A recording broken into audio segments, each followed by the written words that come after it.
الحمد لله نحمده ونستعينه ونستغفره ونؤمن به ونتوكل عليه ونعوذ بالله من شرور أنفسنا ومن سيئات أعمالنا من يهده الله فلا مضل له ومن يضلله فلا هادي له ونشهد أن لا إله إلا الله وحده لا شريك له ونشهد أن سيدنا وحبيبنا وشفيعنا وسندنا محمدا عبده ورسوله صلى الله تعالى عليه وعلى آله وأصحابه وبارك وسلم تسليما كثيرا كثيرا. أما بعد فأعوذ بالله من الشيطان الرجيم. بسم الله الرحمن الرحيم. يا أيها الذين آمنوا اتقوا الله ولتنظر نفس ما قدمت لغد واتقوا الله إن الله خبير بما تعملون. ولا تكونوا كالذين نسوا الله فأنساهم أنفسهم أولئك هم الفاسقون. فاسقون خاسرون فاسقون. وقال النبي صلى الله عليه وسلم الكيس من دان نفسه وعمل لما بعد الموت. قرآن مجید کی ایک آیت اور رسول اللہ صلی اللہ علیہ وسلم کی ایک حدیث پڑھی ہے. اللہ تعالیٰ سے دعا ہے اللہ تعالیٰ صحیح طرح سے بات کہنے کی، سننے کی، سمجھنے کی اور عمل کی توفیق عطا فرمائے. اس کا والیوم تھوڑا سا بڑھا دیں.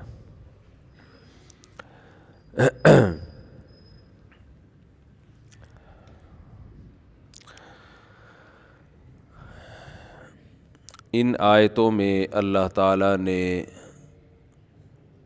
دو باتوں کا حکم دیا. یا ایھا الذین آمنوا اتقوا اللہ، اے ایمان والو اللہ سے ڈرو. وَلْتَنْظُرْ نَفْسٌ مَا قَدَّمَتْ لِغَدٍ، ہر شخص یہ دیکھے کہ وہ کل کے لیے کیا کر رہا ہے.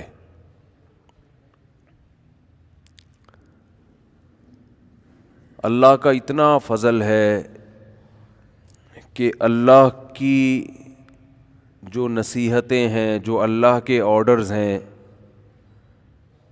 وہ براہ راست اللہ نے جن الفاظ کے ساتھ اپنے بندوں سے خطاب کیا ہے، بالکل بعینہ وہی کلام ہمارے پاس الحمدللہ محفوظ ہے. درمیان میں انسانوں کی رائے کا اس میں دخل نہیں ہے.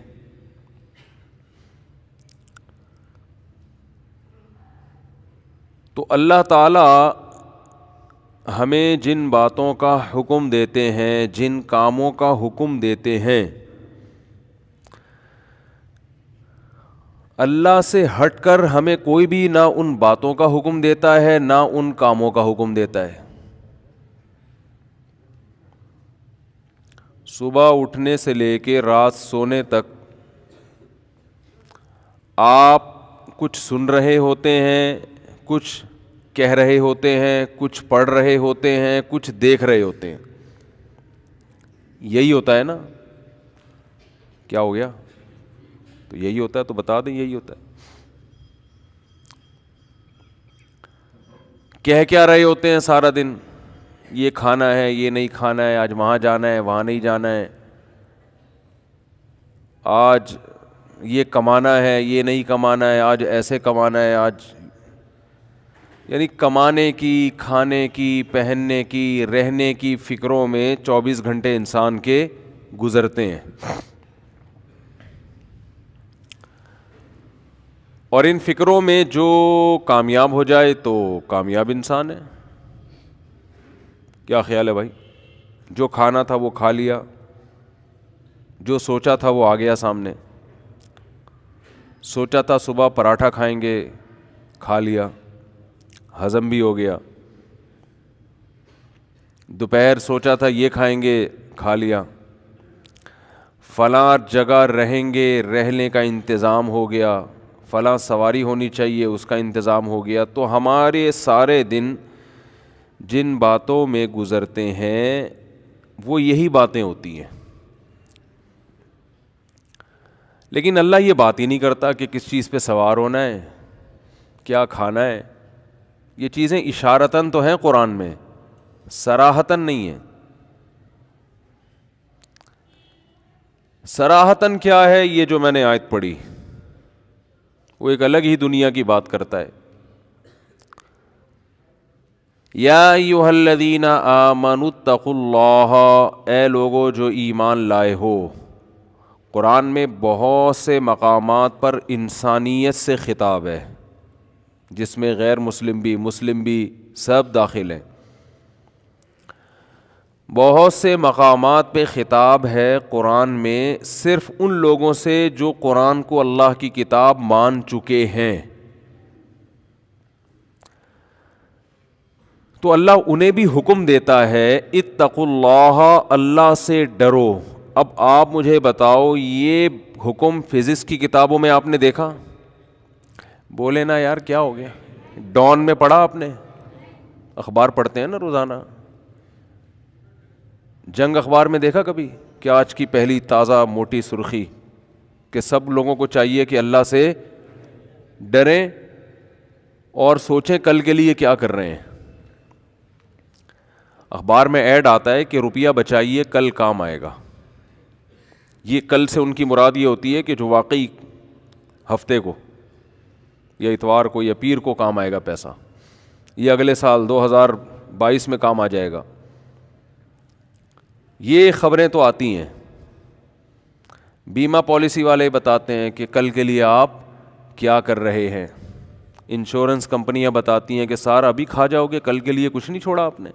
تو آئیے ہماری پالیسی کا ممبر بنیے اور بنیے پتہ کسے کہتے ہیں؟ جو 54-58 کا حساب رکھتا ہے. تو آپ کو حادثہ ہوا نہیں ہے لیکن آپ 54-58 بھی بچا کے جو کھا سکتے تھے وہ ہمیں دیں تاکہ کل حادثہ ہو جائے تو آپ کے کام آئے، نہیں ہو تو ہم پی گئے. وہ یہی تو جوا ہے، یہی تو سٹا ہے، تبھی تو انشورنس حرام ہے. تو آپ ہمیں یعنی بنیے آپ، یہ بنیے کا کام ہے نا. توکل بالکل بھی نہیں ہوتا اس میں. روپیہ بچانا ہے نا کل کے لیے تو اس کے اور بہت سارے اچھے طریقے ہیں جس میں بچے گا بھی زیادہ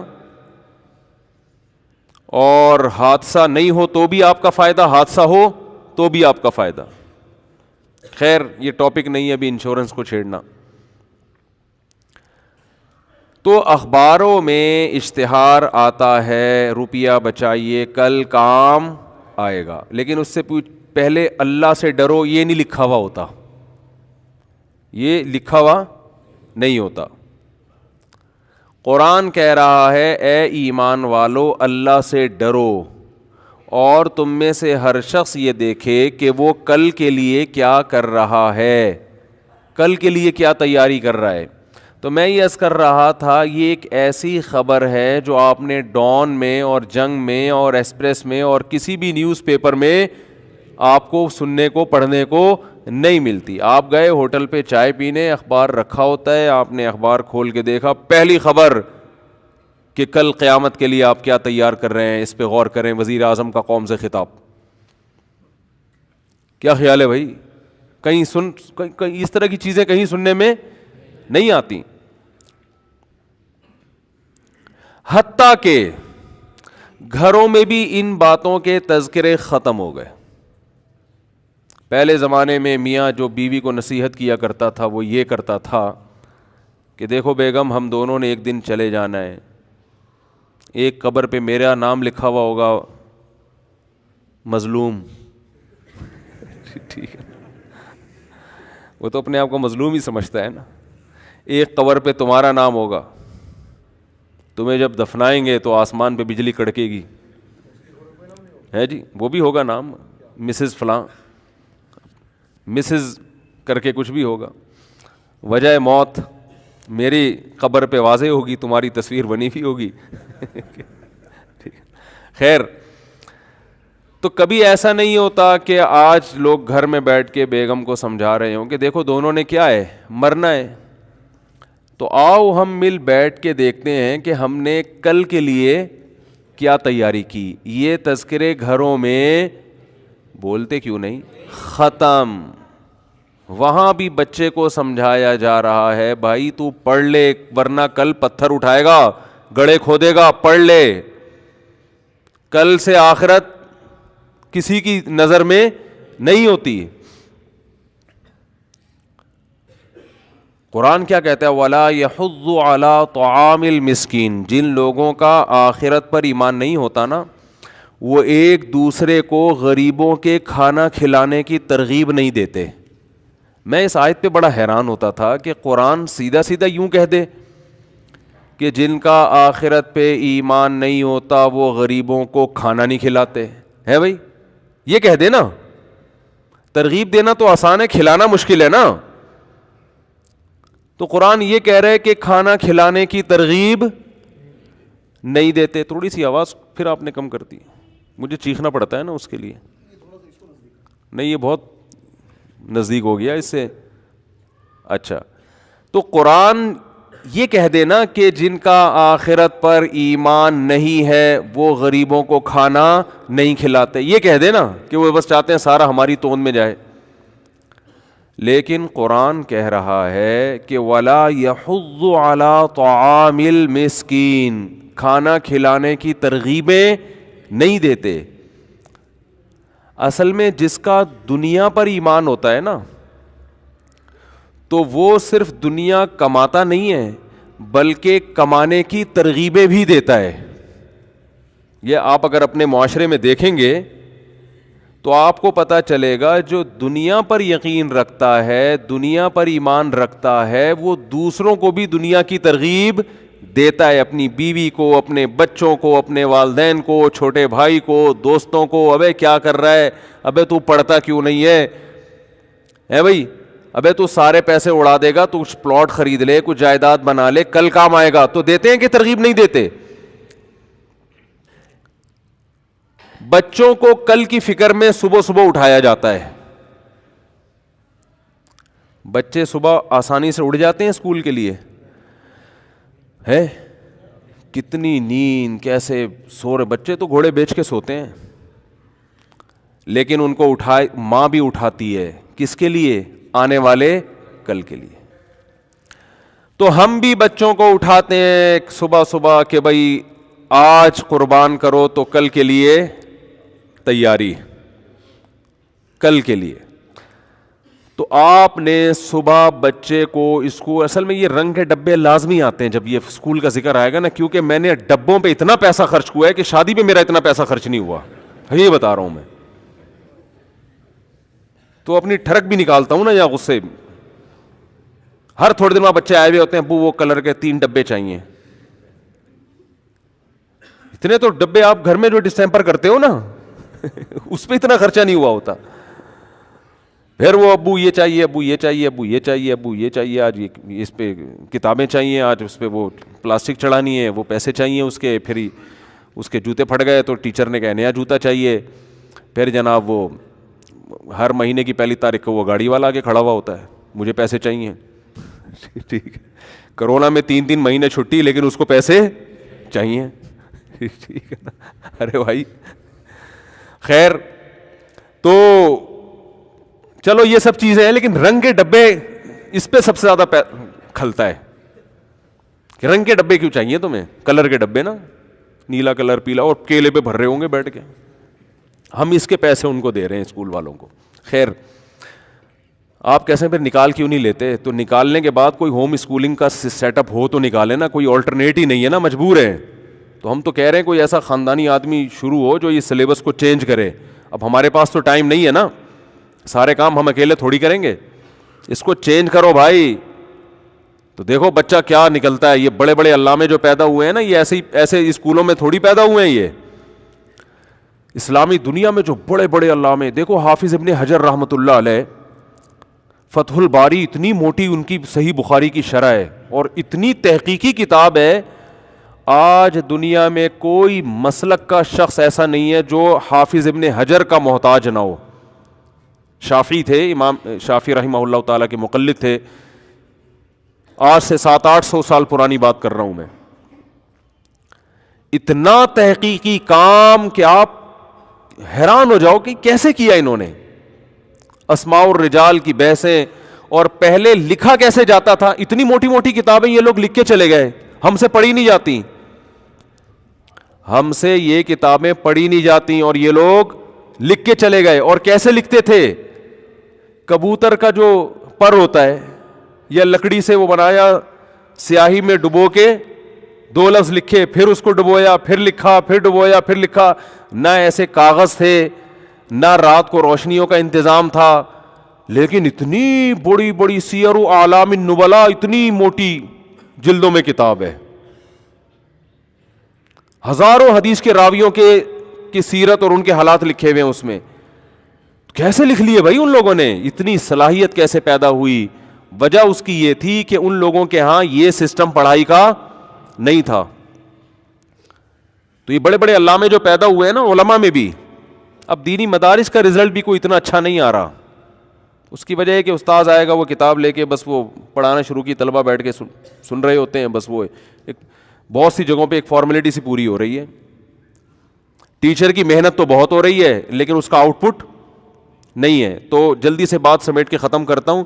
جو پہلے علماء پڑھا کرتے تھے، یہ جو بڑے بڑے علامے پیدا ہوئے ہیں، ان کا طریقہ یہ ہوتا تھا کہ ایک فن کو پہلے فوکس کیا کرتے تھے. جیسے بچہ جب پڑھنا شروع کرتا تو سب سے پہلے اسکول نہیں تھا نہ مدرسہ. باپ اگر عالم ہے تو وہ پڑھائے گا.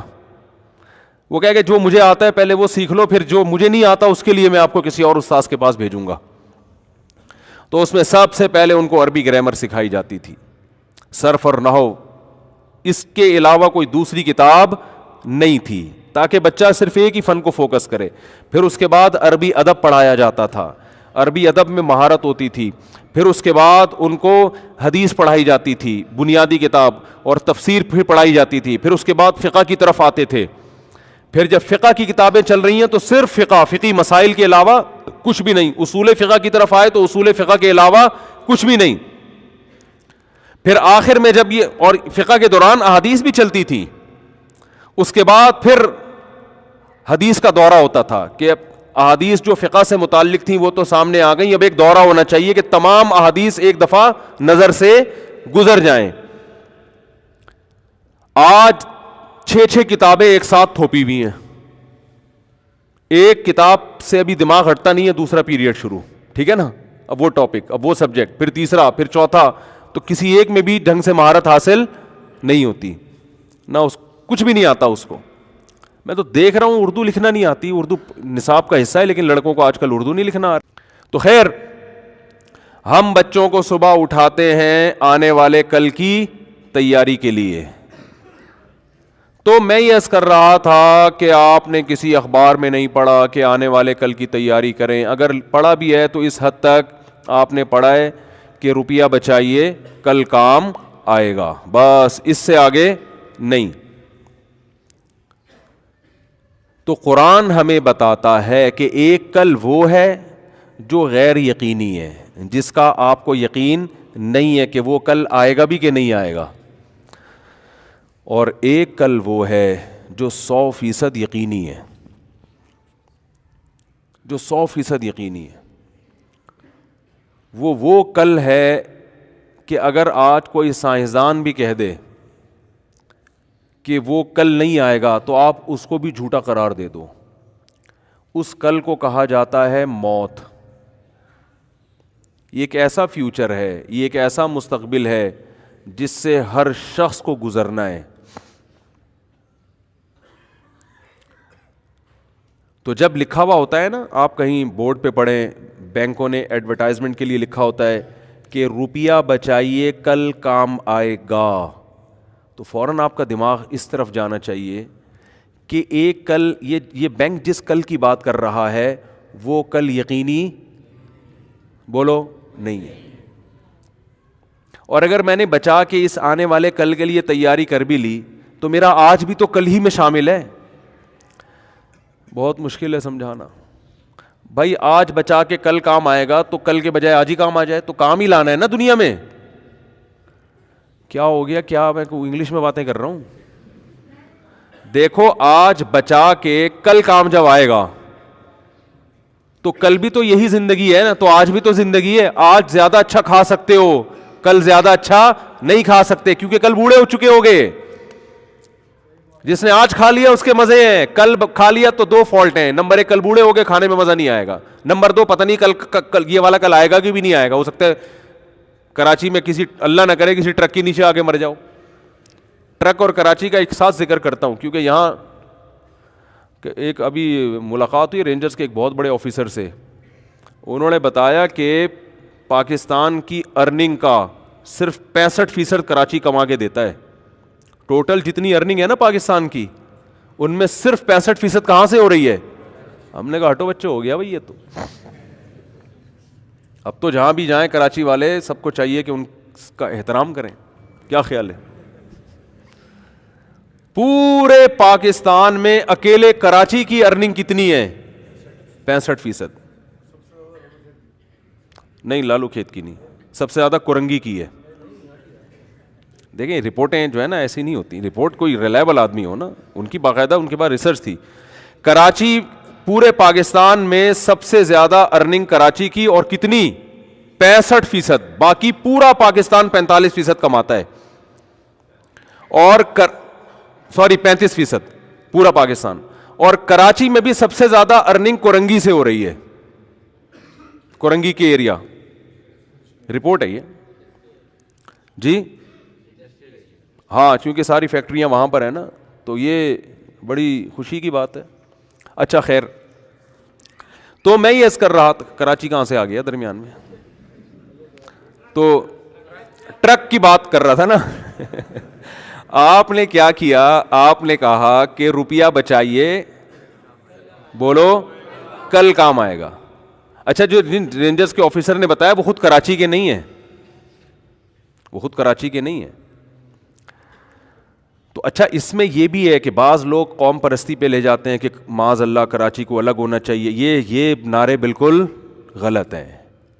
یہ تو پورے ملک میں ایسا ہی. دیکھو کماتے تو سب ہیں لیکن ضرورت سب کی ہے. اس کی مثال ایسے ہے کہ آپ کی باڈی میں سب سے زیادہ ویلیو کس پارٹ کی ہے؟ دل کی. تو اب کسی ڈاکٹر نے کہا اس کی باڈی میں سب سے زیادہ اہم ترین پارٹ جو ہے نا دل ہے. آپ نے کہا ٹھیک ہے پھر اس کی آنکھیں نکال دو, دل کو سب سے کیا کر دو؟ الگ کر دو. گھٹنے الگ کر دو, دل الگ کر دو. دل ویلیو سب سے زیادہ ہے تو دل کو ایک الگ, اس کو الگ جینے کا حق دینا چاہیے. تو یہ جب سب ایک جسم کی مانند ہوتے ہیں نا تو پھر سارے پارٹ صحیح کام کرتے ہیں. اگر الگ ہوگا تو پھر یہ نہیں ہوگا جو کچھ ابھی ہو رہا ہے. کیونکہ ہم بلوچستان سے گیس لیتے ہیں, سمجھ رہے ہو, وہ کراچی میں پیدا نہیں ہوتی. تو کراچی اگر 65% کما کے دے رہا ہے تو اس میں بلوچستان کی گیس کا بھی دخل ہے. ٹھیک ہے نا. اگر وہ گیس نہیں ہوگی تو یہاں کی فیکٹریاں کیسے چلیں گی؟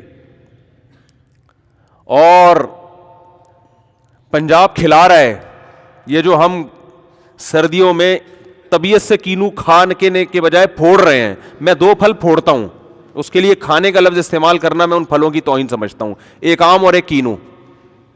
آم کبھی بھی کھاؤ نہیں بلکہ ہمیشہ پھوڑو, اور کینو کبھی بھی کھاؤ نہیں ہمیشہ پھوڑو. یہ کینو تو آم سے بھی زیادہ فائدے مند چیز ہے. آم تو شوگر ہی شوگر ہے نا, لیکن کینو تو وٹامن سی کا خزانہ ہے.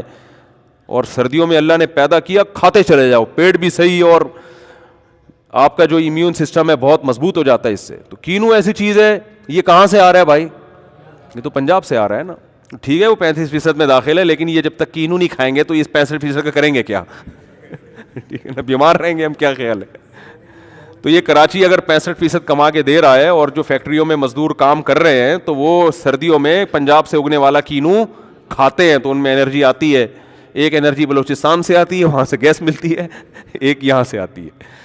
تو ملک, میرا مقصد اس سے لسانیت عصبیت پھیلانا نہیں ہے, محض 117 ممالک ہیں, 117 ممالک, جن سے بڑا شہر ہے پاکستان, کراچی. یعنی کراچی دنیا کے 117 کنٹریز سے زیادہ بڑا ہے. دنیا میں 117 ممالک ایسے ہیں جو کراچی سے چھوٹے ہیں. تو ایسی ہٹو بچوں چیز ہے, اور آپ صرف بریانی کو لے کے بیٹھے ہوئے ہیں کہ کراچی کی بریانی, وہ تو ایک چیز ہے. اچھا, کراچی میں ایک اور مزے کی بات یہ ہے کہ بہت ساری قومیں ایک ہی جگہ پہ آپ کو ملیں گی. یہ چیز بھی آپ کو کراچی کے علاوہ کہیں اور نہیں ملے گی. آپ بلوچستان میں جائیں تو ہمارے بلوچ بھائی ملیں گے, بروہی بھائی ملیں گے. کوئٹہ میں جائیں تو زیادہ تر پشتو اسپیکنگ ملیں گے. آپ پنجاب میں جائیں تو پنجابی بولنے والے, ادھر صادق آباد کی طرف جائیں تو سرائکی بولنے والے. لیکن آپ کراچی میں جائیں تو ادھر آپ کو پنجابی بولنے والے, ادھر سرائکی بولنے والے, ادھر پشتو بولنے والے, ادھر اردو بولنے والے, ادھر میمن, ایسی زبان ہے میمنی, سمجھ رہے ہو نا. یہ آپ کو پورے پاکستان میں یہ نہ یہ کلچر ملے گا نہ یہ زبان ملے گی. تو ایک الگ ہی کلچر ملے گا آپ کو میمنوں کا. اور میمنوں کی ویریس ٹائپس آف میمنس, اس میں آپ کو کچھی میمن اور پتہ نہیں کہ مجھے تو نام بھی ذہن میں نہیں آتے, باٹواں میمن اور آٹھواں میمن اور فلانا میمن اور ڈمکانا میں, وہ میمنوں کی 25-30 قسمیں آپ کو ملیں گی. پھر بوہری ملیں گے آپ کو, یہاں فرقے بھی بہت ملیں گے, بالکل الگ الگ مذاہب ملیں گے, پارسی ملیں گے, ہر قوم اور ہر چیز یہاں ملے گی آپ کو. جوڑیا بازار چلے جاؤ آپ حیران ہو جاؤ گے, جو چیز پوری دنیا میں کہیں نہیں مل رہی وہ کراچی میں ملے گی آپ کو. آپ کی بیگم بھاگ گئی ہے, جوڑیا بازار سے ملے گی, ہر چیز ملے گی آپ کو. اچھا خیر, تو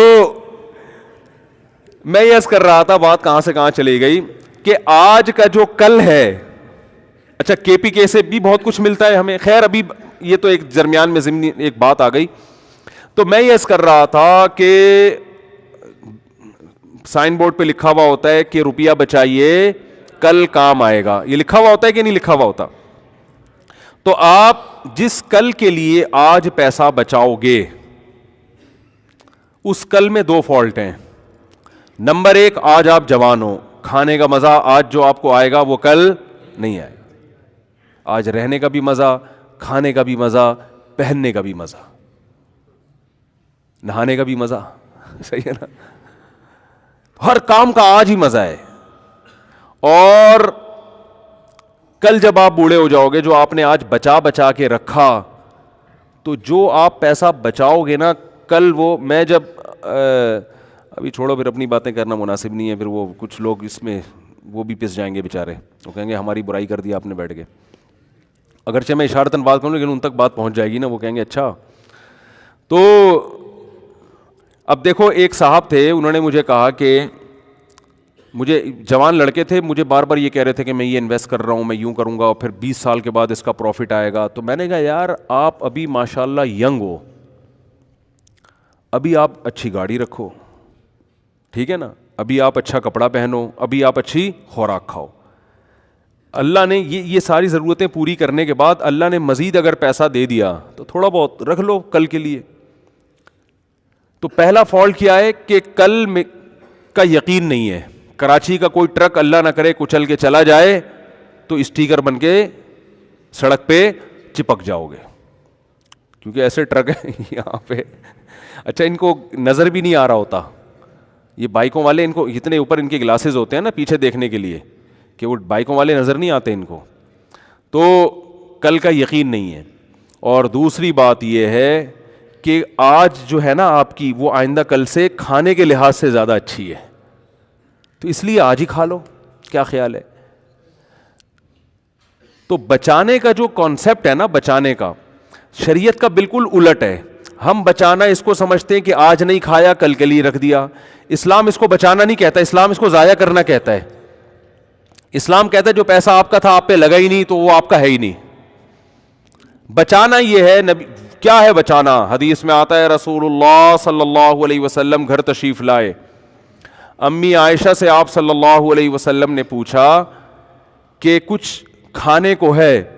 انہوں نے فرمایا کہ ایک ہدیہ آیا تھا ہمارے گھر میں, کچھ بکری کا پایا تھا یا کیا تھا, تو میں نے سارا صدقہ کر دیا, ایک تھوڑا سا کھر اس کا بچ گیا ہے. کچھ اس مجھے پورے الفاظ یاد نہیں ہیں حدیث کے, مفہوم بیان کر رہا ہوں, باقی سارا کیا کر دیا؟ صدقہ.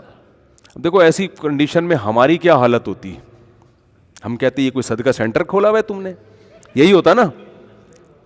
ولا یحض علی طعام المسکین، قرآن کہہ رہے جس کا آخرت پر ایمان نہیں ہوتا وہ کھانا کھلانے کی ترغیب نہیں دیتا، وہ بیوی کو بھی ترغیب نہیں دیتا کہ بیگم تم نے کیا خیراتی ادارہ کھول کے رکھا ہے، وہاں سے ہدیہ آیا اور تم نے اٹھا کے صدقہ کر دیا.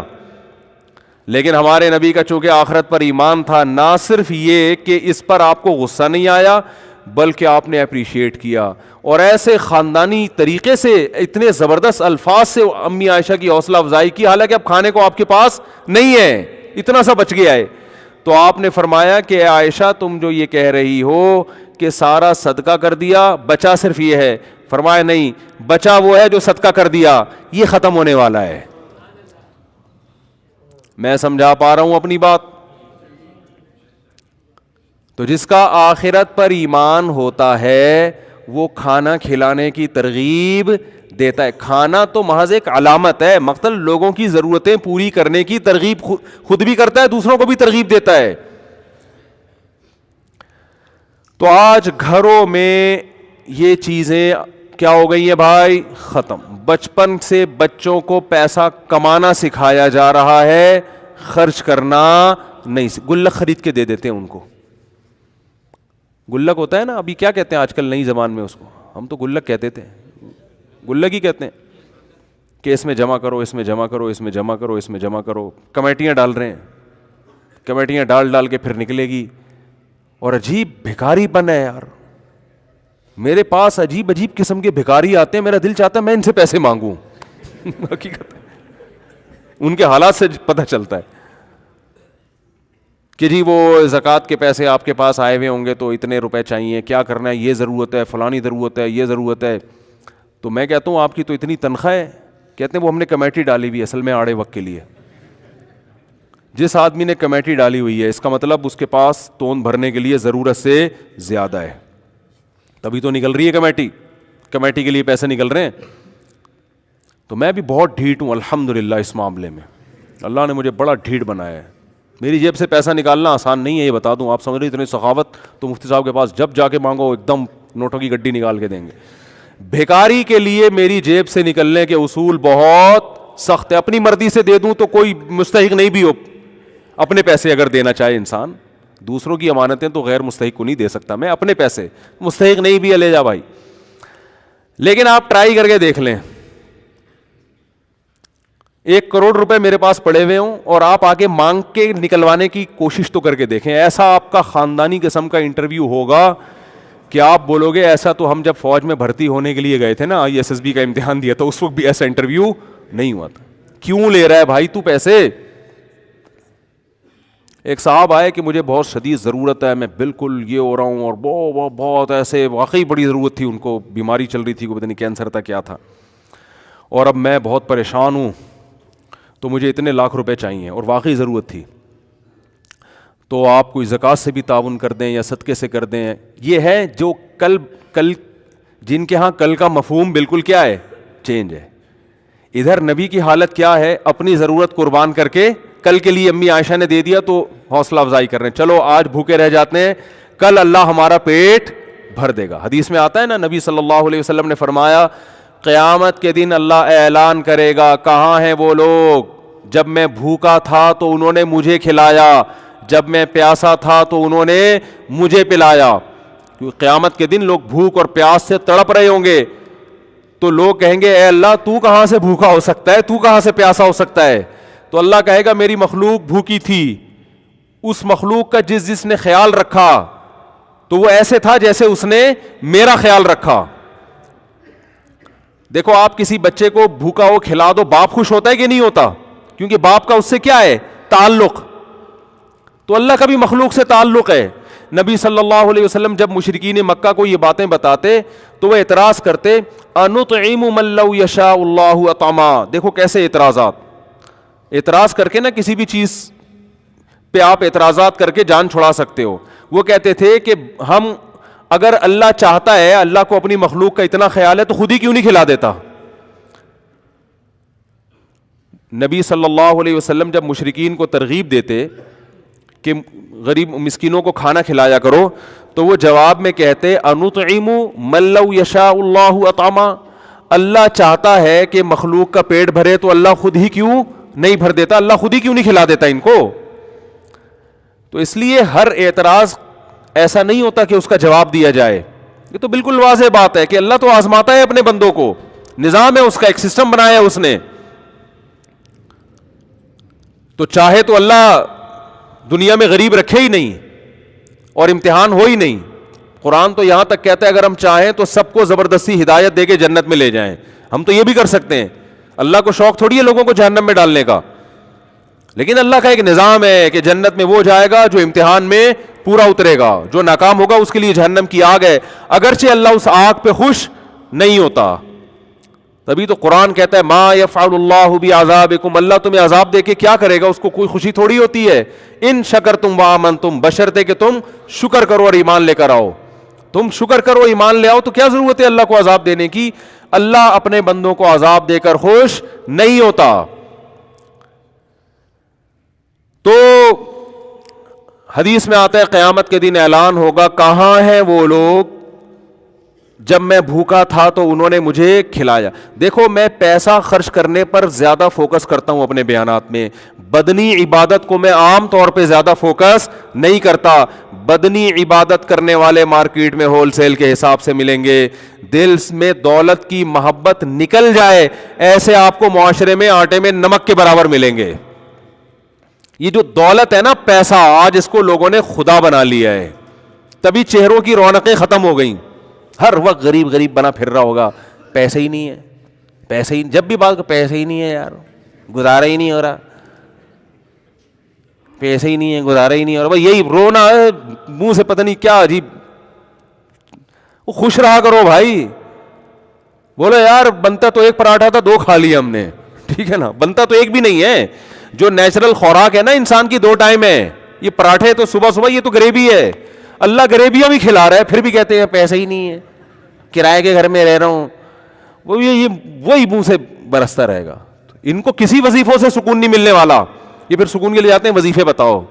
اور تمہارے اندر جو دنیا کی محبت کے گٹر ابل رہے ہیں نا, پیسہ, جو تم نے, ہندو تو پتھر کے بنے ہوئے بت کی عبادت کرتا ہے, آپ نے ان بتوں کو دل کے اندر داخل کر دیا ہے. یہاں سے نکالو, اور یہ جب تک روکڑا خرچ نہیں کرو گے نکلے گا نہیں ہے, یہ بتا دوں. اس کے لیے روکڑا خرچ کرنا ضرور, زبانی تقریروں سے نہیں ہوگا. نوٹوں کی گڈیاں نکال کے ہدیے دیا کرو بھائی کو, بہن کو, اور صدقہ خیرات کیا کرو. اور نبی صلی اللہ علیہ وسلم نے فرمایا سب سے بہترین صدقہ وہ ہے تأمل الغنا وتخشى الفقر, کہ تمہیں ڈر ہو کہ صدقہ کیا تو کہیں غربت نہ آ جائے, اور نہیں کیا تو پیسہ بنا لوں گا مزید. اس ملی جلی کنڈیشن میں جو پیسہ نکلے گا اس پہ کیا ملے گا آپ کو؟ ثواب. اور اللہ اس پہ خوش ہوگا, اس پہ مال میں برکتیں دے گا کہ مجھ پہ توکل کرتا ہے. سمجھتے ہو کہ نہیں سمجھتے؟ تو پیسے کو ایسا خدا بنایا ہوا ہے بھائی, بس کرو یار, میرا بنگلہ, میری گاڑی, میرے پیسے, میرا بستر, میری بائک, ٹھیک ہے دوستوں یاروں میں تھوڑا بہت شکر کے طور پہ ٹھیک ہے یار, گاڑی نہیں خریدی ہے, مٹھائی ہو جائے تو اچھی بات ہے, یہ شکرانے کے طور پہ تو ٹھیک ہے. فخر کرنے کی چیزیں نہیں ہیں یہ تو کھلونے ہیں مٹی کے. بچے کو آپ نئی سائیکل دلا دیں, دوستوں کے سامنے گھماتا رہے گا بھائی میری سائیکل, بڑے ہنس رہے ہوتے ہیں کہ اس کو کیا ہو گیا اتنے سے کھلونے پہ ہنس رہا ہے. تو بالکل جب ہم گاڑیوں پہ فخر کرتے ہیں نا 2-2 کروڑ کی, تو فرشتے ایسے ہی ہنستے ہیں, وہ کھلونا ہے مٹی کا, لوہے سے نکلا لوہا بن جائے گا تھوڑے دنوں میں, کباڑ میں بکے گی. یہ کھلونے چھین لیے جائیں گے آپ سے, مر جاؤ گے تو یہ گاڑی آپ کے وارث چلائیں گے, یہ گھر آپ کے وارثوں کے حصے میں آ جائے گا. تو وہ میرے پاس آئے اور کہنے لگے یہ ضرورت, وہ ضرورت, میں مرا جا رہا ہوں, میں یہ ہو رہا ہوں, تو فلانا ہو رہا ہوں, تو اتنے پیسے چاہیے. تو میں نے کہا آپ کی گاڑی کتنے کی ہے؟ انہوں نے کہا گاڑی تو بھائی میری ضرورت ہے. تو میں نے کہا جو آپ کو بیماری آئی ہوئی ہے اس سے زیادہ ضروری ہے گاڑی. یہ لوگوں کی سوچ بتا رہا ہوں میں, اس کو سمجھیں, کیونکہ بیان جب تک مثال نہ دی جائے نا تو جو سمجھانا چاہ رہا ہے انسان وہ سمجھ میں نہیں آتا. اس لیے میں وہ جو ریئل مثالیں جو چل رہی ہیں مارکیٹ میں, جس طرح کے لوگوں میں چل رہا ہے حساب کتاب, میں نے کہا آپ کہہ رہے ہیں آپ کے پاس پیسے نہیں ہے کہ؟ میں نے کہا میرے پاس ہیں پیسے, میرے پاس پیسے ہیں, لیکن آپ کو دینے کے لیے نہیں ہے. اتنا سچ بولنا بھی بڑا مشکل کام ہے. میں نے کہا میرے پاس پیسے ہیں مگر آپ کو دینے کے لیے نہیں ہے. آپ کا جو علاج کینسر ہے یا کچھ بھی ہے, میں اس طرح سے کسی کا واقعہ بیان کرتا ہوں کہ اس کے خوابوں میں بھی نہ آئے کہ میرا واقعہ بیان ہو رہا ہے, وہ نہیں پہنچے گا. جس کا واقعہ ہے نا, میں کچھ چیزیں بدل دیتا ہوں اس میں, سمجھ رہے ہیں, تاکہ کسی کے پردہ دری بھی نہ ہو اور وہ خود بھی نہ اپنی بے عزتی محسوس کرے. تو اس لیے میں واقعے کے جو اہم پوائنٹ تو باقی رکھتا ہوں, باقی ساری کردار اور ادار سب چیزیں چینج کر دیتا ہوں میں. تو میں نے ان سے کہا کہ آپ اپنی گاڑی کو بیچ دیں. میں تو بغیر گاڑی کے کیسے؟ میں نے کہا W11 بہترین چیز ہے. W11 کیا ہے؟ بہترین. میں نے کہا گاڑی بیچیں اور یہ پیسہ آپ علاج پہ لگائیں, اور پھر آپ کے پاس اگر کنوینس کے پیسے بھی نہ ہوں تو W11 کے کرائے کے لیے میں آپ کو زکوٰۃ دینے کے لیے تیار ہوں. یہ تو واقعی پھر پیدل تھوڑی جائے گا نا, لانڈی یا صدر کہیں جا رہا ہے تو پیدل تھوڑی جائے گا. ویسے تو اصولی طور پر جو غیرت مند لوگ ہوتے ہیں وہ کہتے ہیں ہم پیدل چلے جائیں گے, W11 کا کرایہ بھی کسی سے نہیں لیں گے, لیکن پھر یہ اس کے لیے بہت زیادہ توکل چاہیے. چلو ہم اس کا مکلف نہیں بناتے. تو میں نے کہا کہ W11 ہے, چنچیاں بھی چل رہی ہیں. اب تو اللہ کا بڑا فضل ہو گیا, ایک چنچی سے یہاں سے پیٹرول پمپ پہ اترے, دوسری بدل کے دوسری چنچی کھڑی ہوگی گرو مندر پہ, ٹرن مارا یہاں سے جیل روڈ کی طرف سے, شارٹ کٹ بنا ہوا ہے آج کل, ٹھیک ہے نا, پہنچے آپ پڑے. لیکن اس کے لیے تیار نہیں ہوتے, لوگوں سے مانگ رہے ہیں. اللہ کی ایک عادت ہے کہ جس نے مخلوق کے سامنے ایک دفعہ ہاتھ پھیلا لیا نا, تو بس دنیا میں ہم نے دیکھا ہے کہ پھر وہ پھیلاتا ہی رہتا ہے. اور حدیث میں آتا ہے من یستعفف, جس نے اپنی عزت کی حفاظت کر لی. کیسے؟ کہ ہاتھ نہیں پھیلاؤں گا کسی کے سامنے. اس کو کہتے ہیں عزت کی حفاظت. لوگ کہتے ہیں نا یار آج تک اس آدمی نے مانگا نہیں ہے کبھی. اچھا لگتا ہے نا یہ جملہ, ورنہ کبھی سسر سے پیسے مانگ رہا ہے, کبھی سالوں سے مانگ رہا ہے, کبھی کس سے مانگ رہا ہے, کبھی کس سے مانگ رہا ہے, تو منگتا بنا رہتا ہے. تو میں نے ان سے کہا کہ آپ اپنی گاڑی بولو بیچیں. ادھر ایک صاحب کسی کے 1.5-2 کروڑ روپے لے کے بھاگ گئے, تو مجھے کہنے لگے میں کہاں سے دوں بھائی, میرے پاس تو پیسے ہی نہیں ہے, میں جس سے میں نے قرضہ لیا ہوا میں تو دے ہی نہیں سکتا, تو میری مدد کریں. میں نے کہا آپ بالکل دے سکتے ہیں. میں کہاں سے دوں؟ میں نے کہا اپنا گھر بیچو, دے دو اس کے 1.5 کروڑ.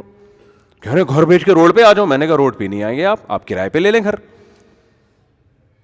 میں نے کہا پھر اگر کرائے پہ بھی پورا نہیں ہوتا, کرایہ بھی جیب سے نہیں نکل رہا, تو پھر ہم آپ کے ساتھ انشاءاللہ تعاون بولتے کیوں نہیں کریں گے, کیونکہ گھر بیسک ضرورت ہے انسان کی, روڈ پہ تو نہیں رہ سکتا نا.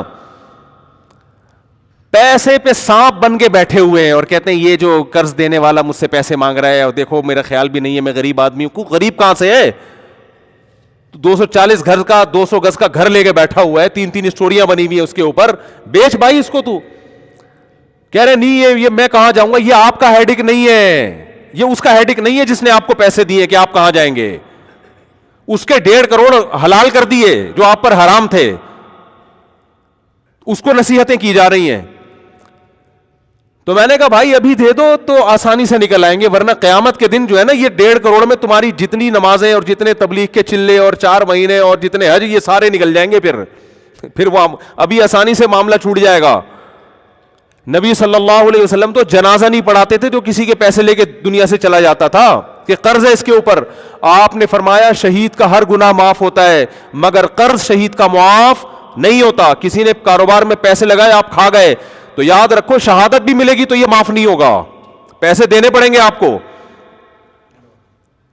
ایسے کسی کا مال اتنے نمازی یہ کام کر رہے ہیں, کسی کا مال کھانا اتنا آسان کام بن چکا ہے کہ نمازیوں میں یہ کام ہو رہا ہے, کیونکہ وہ نماز کی اہمیت تو جانتے ہیں, مال کھانا کتنا بڑا جرم ہے اس کا ان کو پتا نہیں ہے. تو میں جو اپنے بیانات میں بدنی عبادت سے زیادہ پیسوں کی ترغیبات جو دیتا ہوں نا, خرچ کرو, اس کی وجہ یہ ہے کہ اللہ کو دنیا کی محبت پسند نہیں ہے. اللہ چاہتے ہیں اس کو مسافر خانہ سمجھو. مسافر خانہ آپ سمجھتے ہو یا نہیں سمجھتے, اس کا آپ کے نمازی یا حاجی ہونے سے پتہ نہیں چلتا, اس کا آپ کا صدقات و خیرات سے اور آپ دوسرے کا حق ٹائم پہ ادا کرتے ہو یا نہیں کرتے اس سے پتہ چلتا ہے. لوگ کیا کرتے ہیں, پیمنٹ کا ٹائم آ گیا, 1 تاریخ کو پیمنٹ کرنی ہے آپ نے, لیکن آپ کہتے ہو کہ چونکہ مانگ نہیں رہا تو کیوں نہ اس سے فائدہ اٹھا کے ان پیسوں کو میں کسی بزنس میں لگا دوں, تھوڑے دن بعد اس کو واپس کر دوں گا. یہ بھی لالچ ہے, ہوس ہے کہ اگلے کا پیسہ آپ نے ادا کرنا ہے اور آپ اس سے کیا کر رہے ہو. جیسے بینک میں آپ پیسہ چھوڑ دو تو سود کماتا رہتا ہے نا. بینک تو خوش ہوتا ہے نا. دیکھو بینک آپ کو سہولت دیتا ہے جب چاہو پیسے نکال دو, لیکن خوش نہیں ہوتا کہ آپ پیسے نکالو. بینک آپ کو سہولت دیتا ہے, آپ کے 1 کروڑ ہیں, 10 کروڑ ہیں, 20 کروڑ ہیں, جب آپ چیک لے کے پہنچ جاؤ گے بینک پابند ہے قانوناً کہ آپ کو بولو نا دے, لیکن خوشی اس پہ ہوتی ہے کہ دے مانگو آپ. خوشی اس پہ ہوتی ہے کہ آج کے بجائے کل لے لو, تو کیونکہ جتنے دن پڑا رہے گا اس سے پیسہ کمائے گا آپ کے پیسے سے. تو آج تاجروں کا بھی یہی حال ہے کہ جو ایگریمنٹ ہوا تھا اس ایگریمنٹ پہ پیسے نہیں دیتے, اگر مانگنے آ جائے تو پریشان ہوتے ہیں, ٹرخاتے ہیں, ٹہلاتے ہیں, کل پرسوں. ان کو پتا ہے کہ جتنے دن پڑا رہے گا بزنس میں لگا رہے گا. یہ نیچ حرکت ہے, گھٹیا حرکت ہے, یہ اس کی علامت ہے. آپ نے ان دیواروں اینٹوں سے دل لگا لیا ہے. بھائی خاندانی طریقے سے پیسے کماؤ, 2 پیسے جو عزت کے ساتھ ہوں وہ زیادہ بہتر ہے اس قارون کے خزانے سے جو لوگوں کا پیسہ آپ زبردستی اپنے پاس گھما رہے ہو. اسلام میں سب سے پہلے جان کی حفاظت, اس کے بعد عزت کی حفاظت, تیسرے نمبر پہ پیسے کی حفاظت ہے. اور آج ہماری نظر میں سب سے پہلے پیسہ ہے, اس کے بعد جان ہے, عزت گئی. بولو بھائی, وہ اگر بچ جائے تو ٹھیک ہے, نہیں بچے تو عزت ذلت سے کیا ہوتا ہے بھائی.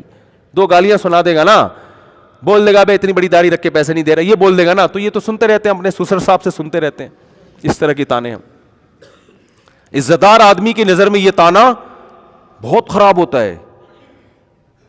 عزتدار آدمی جو ہے نا, اس کو یہ تانا کہ کوئی آپ پر یہ الزام لگا دے کہ آپ نے اس کے پیسے کھائے ہوئے ہیں, اس کی نظر میں شرم سے ڈوب مرنے کا مقام ہوتا ہے یہ کہ بھائی میرے اوپر یہ الزام کیسے لگ گیا. میں ایک سبزی والے کا واقعہ سناتا ہوں نا اکثر,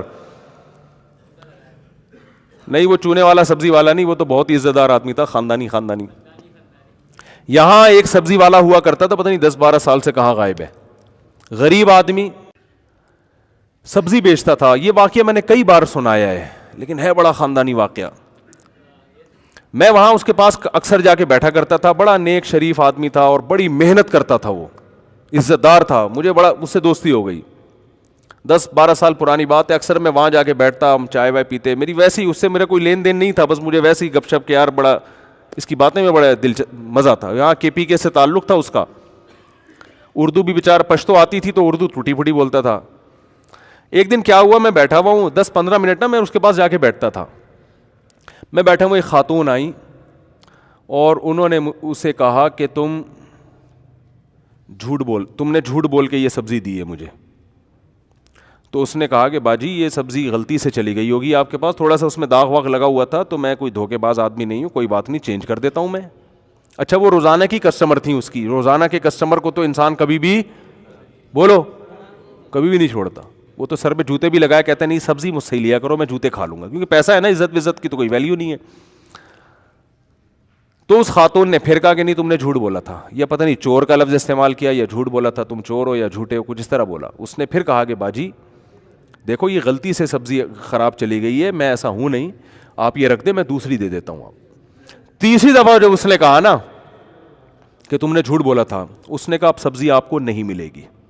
حالانکہ غریب آدمی اپنے مستقل کسٹمر کو کبھی بھی بولو نہیں چھوڑتا. اس نے کہا میں نے اگر جھوٹ بول کے سبزی بیچنی ہوتی تو میں سبزی نہیں بیچتا, اگر میں نے حرام کمانا ہوتا نا تو پھر میں یہاں محنت نہیں کرتا. اب وہ خاتون کو لگا کہ اس کو تو غصہ آ گیا ہے, تو وہ معافی مانگنے لگی. اس نے کہا نو معافی. اس نے کہا معافی وافی نہیں ہے, بس جاؤ, میٹر شارٹ ہو گیا ہمارا.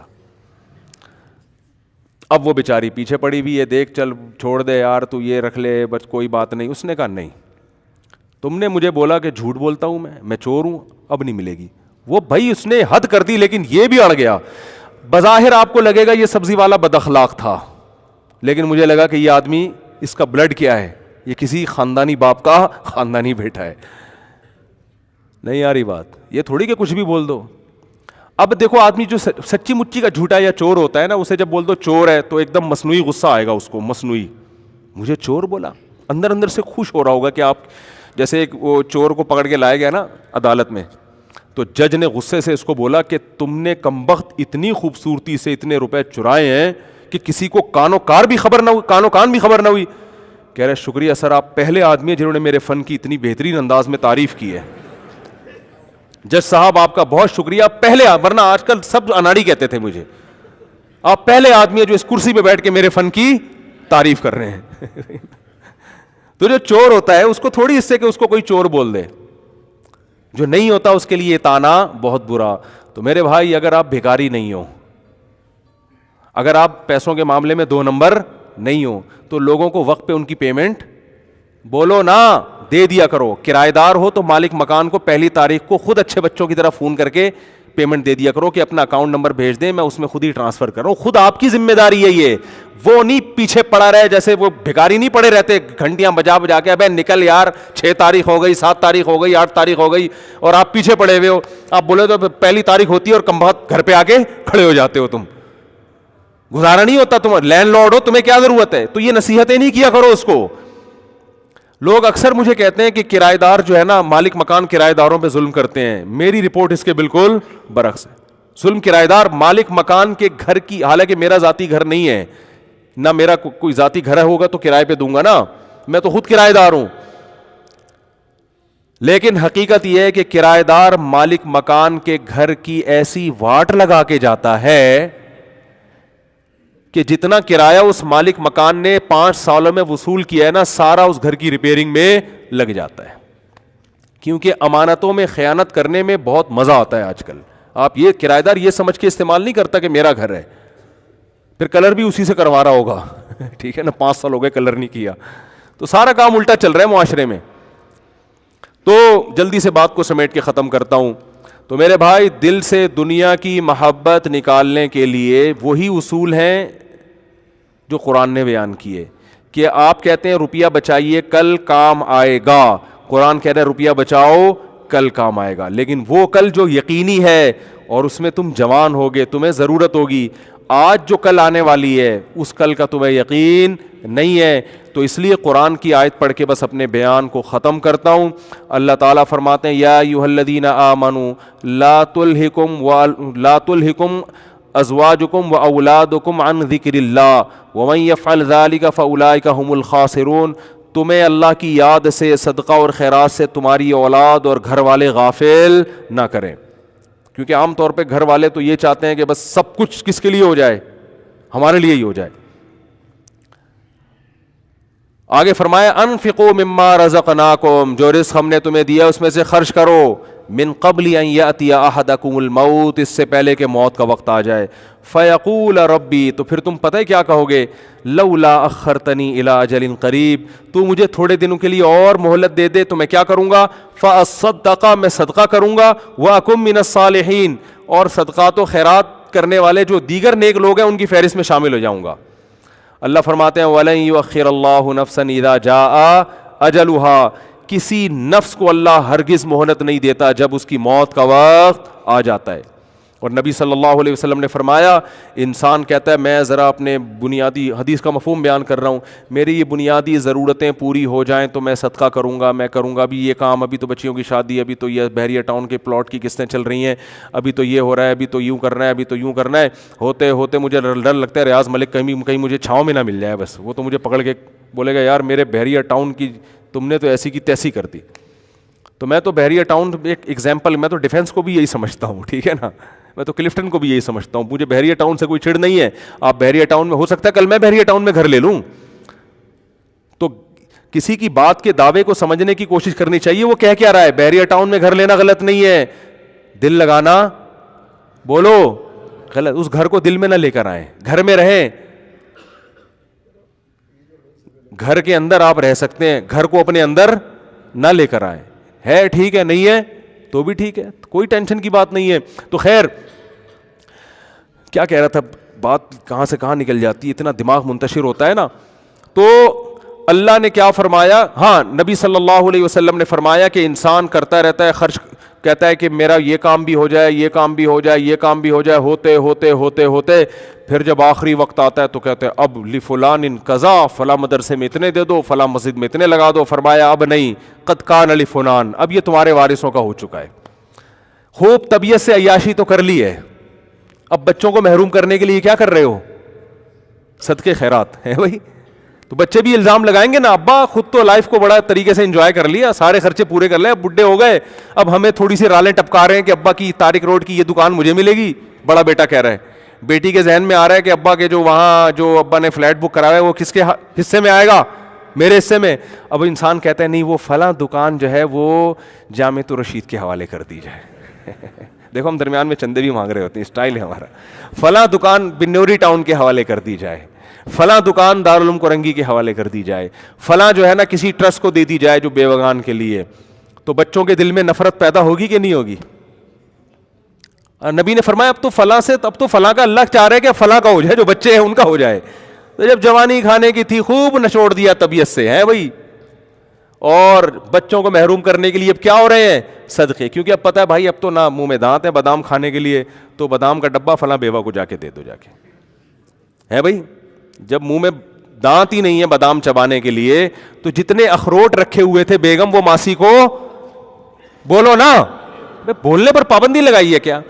بیگم وہ ماسی کو پکڑا دو وہ سارے اخروٹ کا ڈبہ. اب بچہ کہہ رہا ہوگا ابا آپ کے دانت نہیں ہیں, ہمارے تو ہیں نا, ہمیں تو کھانے تو. تو وہ یہ سیٹ اپ چل رہا ہے مارکیٹ میں. تو اب میں اوبر میں گاڑی ڈرائیو نہیں ہوتی اب, تو گاڑی بیچ دو, ایدھی سینٹر کو دے دو یہ گاڑی, ہم اوبر میں جایا کریں گے. تو بچہ کہے گا ابا آپ کی بینائی کمزور ہوئی ہے, ہماری بینائی کمزور نہیں ہوئی ہے. تو اس لیے نبی نے فرمایا اب تو فلاں کا ہے بھائی, اب تو اولاد کا حق ہے اس سے متعلق. تو اس لیے جوانی میں, اس کا مطلب یہ نہیں کہ بڑھاپے میں صدقے نہ کریں, یہ تو ایک مثال دی گئی ہے. تو اس سے پتہ چلتا ہے کہ جوانی میں دنیا سے دل نہیں لگانا. جس نے جوانی میں دنیا کو مسافر خانہ سمجھا, اس کی زندگی اللہ اس میں بہاریں پیدا کریں گے, برکت پیدا کریں گے. اور اللہ کیا فرماتے ہیں؟ من ذا الذی یقرض اللہ قرضا حسنا, کون ہے جو اللہ کو قرضہ دے؟ اللہ اس صدقے کو صدقہ نہیں مانتے بلکہ قرضہ قرار دیتے ہیں کہ تم مجھے قرضہ دے رہے ہو. فیضاعفہ لہ اضعافا کثیرا, اللہ اس قرضے کو کئی گنا بڑھا کے لوٹائے گا. سخی آدمی کے پاس مال کی ریل پیل ہوتی ہے, کنجوس آدمی کا مال ایسے ہی سڑ جاتا ہے جیسے کنویں میں کھڑا ہوا پانی سڑ جاتا ہے. اور کنواں اگر سخاوت دکھائے اور لوگوں کو سیراب کرتا رہے تو اس کی سوتیں کھلتی ہیں اور اس کی دراڑوں میں پانی اور پریشر کے ساتھ آتا ہے, تازہ پانی آتا ہے. دیکھنے میں لگے گا اتنا پانی ہے, لیکن آپ نکالو تو صحیح, جتنا نکالو گے اتنا انشاءاللہ اس کنویں میں دوبارہ آئے گا. تو وہ کنواں بنے جو لوگوں کو سیراب کرتا ہے, وہ کنواں نہ بنے جو اپنا پانی لے کے دفن ہو جاتا ہے. اللہ تعالی ہم سب کو سمجھنے کی, عمل کی توفیق عطا فرمائے, اور دنیا مردار کی محبت اللہ ہمارے دلوں سے نکال دے.